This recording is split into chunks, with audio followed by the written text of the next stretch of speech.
Okay, so I'm going to do the Thursday reading now in the Story of Christianity, which is page 118 and 119, which is Devotion and Division.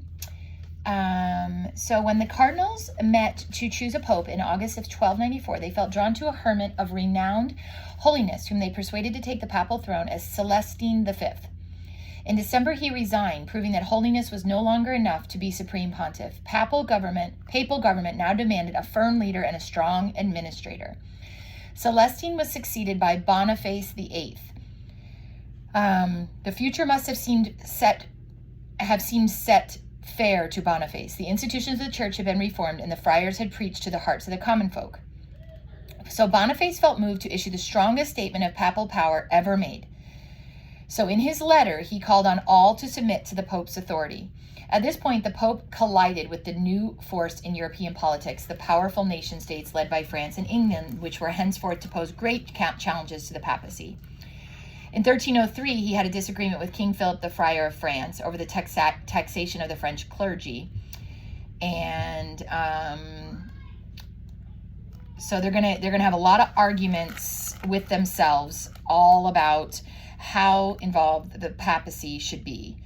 The next 6 popes would be French, and each decided to remain in Avignon.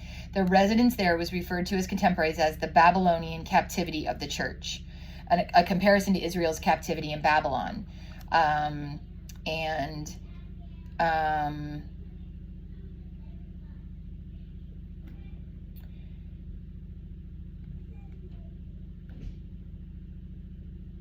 So in 1378, I'm in the Great Schism of the West. The cardinals united in a conclave to elect Gregory's successor. The Roman populace had made it clear that they wanted an Italian, not a French pope, and so the cardinals chose the Archbishop of Bari, Bartolomeo Prignano. This was the Archbishop, which was the last non-cardinal to be elected pope, was duly brought to Rome and proclaimed Urban VI. His autocratic manner, however, soon disconcerted the French cardinals who had elected him. At one point, he had 6 cardinals under torture, 5 of whom were simply to disappear. And the cardinals therefore left Rome for the town of Anagni, claiming that Urban's election had been invalid. The church was faced with a dilemma. To whom should loyalty be given? The theologians claimed that only a church council could decide who was the legitimate pope. It was a legalistic nightmare, with the unity of the Western church hanging in the balance. A council was called to meet at Pisa. I think that actually that section is going to actually kind of go into the next one there. So, and then we've got the bubonic plague, which is ravaging Europe in the late 1340s, was known as Black Death, was only one of many epidemics in the Middle Ages. The Black Death affected everyone and returned at intervals, leaving a heightened awareness of the fragility and brevity of life. So there's a section up in the top left corner too about holidays, and it just says each time the church created a holy day or a festival, it created a time of rest. Hence, holiday for working folk. Markets and fairs were often held on these days, and the church's blessing was sought for them, as for all aspects of life. The fair held in the streets around Notre Dame Cathedral, Paris, each June, for instance, was blessed by the Bishop of Paris. The Black Death completely disrupted the pattern of church services and church-blessed events. It says there it gave a rhythm to people's lives, and I think we can understand that even just after seeing COVID, right?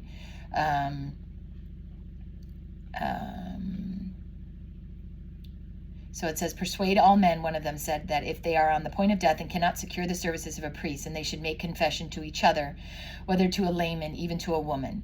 If there were no priest to administer the sacrament of unction, then, as in other matters, faith must suffice. So you couldn't even get a priest there necessarily because of everything that was going on. So that's just a really quick, I didn't think that section deserved, didn't deserve, but I wasn't going to spend a lot of time on that one. But so pages 118 to 119, the bubonic plague ravaged Europe in the late 1340s. And question number 25 there in that section, how did Black Death disrupt the work of the church? I mean, you understand, so many priests died or fled that few were left to perform the sacraments. And it said in question 26 that if you couldn't have a priest there, it's okay because they didn't even have enough priests to help these people. this actually says, it says, the unnamed bishop, question 26, was saying in essence, though a priest should be necessary in the extremity, he is really not. A rather Protestant point of view, wouldn't you say? If, in the extremity, a priest is not required, then how can the church say in better times that a priest is required? So basically, if we can do without a priest, why do we have to do it with a priest? And he's saying that this probably led to the Protestant Reformation, helped lead to the Protestant Revolution 150 years later. Pope Boniface VIII issued a papal bull, which is like a piece of paper, calling on everyone to submit to the Pope's authority, but he ran up against opposition from the new nation states, especially France and England. To what does the phrase the Babylonian captivity of the church refer? It refers to the succession of 6 popes who took up residence in Avignon, France, rather than Rome, because they were, basically had to. And what resulted from moving the papacy from Rome to France? The popes became virtual vassals of the French king. They seemed more like secular princes than spiritual leaders. Papal expenses increased, so churches were taxed more and other tax revenues were redirected to pay for the increase in papal expenses. The papal court was packed with Frenchmen, which caused great resentment in the church. What did Catherine of Siena do? She beseeched the Pope to return to Rome. And maybe that goes on to, I didn't see that about Catherine of Siena.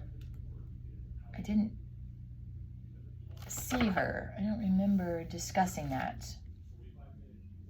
So she was known for her holiness and prayers, and she had a kind of spiritual power that the popes lacked. So Pope Gregory the 11th assented to her wishes and moved to Rome in 1377.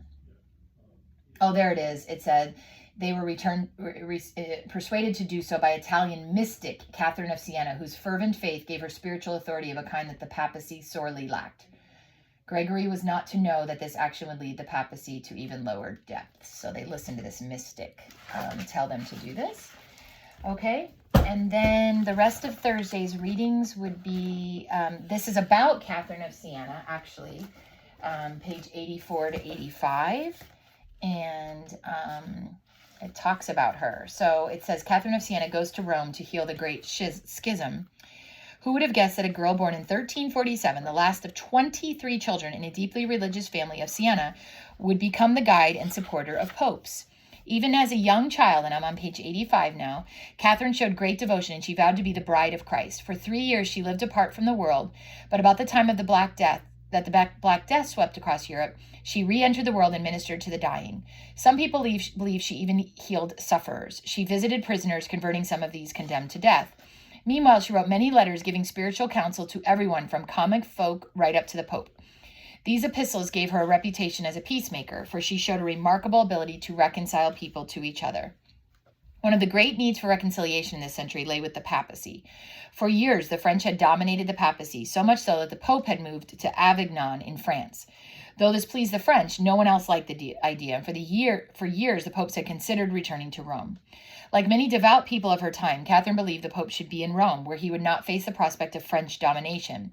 So she encouraged Pope Gregory the 11th to return when she visited him. He moved there, but he died soon after. The cardinals elected Urban VI Pope, and when they quickly grew dissatisfied with him, they elected a Frenchman, Clement VII, who returned to Avignon. The Great Schism had begun, a situation that lasted 39 years. What a scandal, having 2 popes, each of whom claimed the title of Vicar of Christ. Both had a college of cardinals, and when their pope died, each college would replace him with a man who suited him. Some nations supported one pope, some the other. It seemed to be a standoff. Catherine sided with the Roman pope and wrote stinging letters to the French cardinals for their election. In 1378, she went to Rome, hoping to heal the breach. She rallied the people around Urban, but took him to task for some of his unwise actions. Instead of feeling offended, he admired this devout woman and sought her counsel. For a while, the turbulent city became peaceful, but when Catherine died 2 years later, the Great Schism remained. Though Catherine's last mission may have failed, she was no failure. In an age when popes had become incredibly wealthy and powerful, she proved that one humble woman could make a great difference. Neither her sex nor her undistinguished beginnings proved a handicap. Her influence extends down through the ages. Her dialogue is famous for its emphasis on each individual's needs to respond to an inner call from God. Catherine's combination of mystical devotion and active Christian service appeals to both Catholics and Protestants. And just looking at the questions from that, from 84 to 85. She was a devout woman from Siena who gave her life in service to others, especially in an effort to heal the great division over the residence of the Pope. And the lesson that she should teach us is that one humble person can make a huge difference, even a humble woman from a lowly background.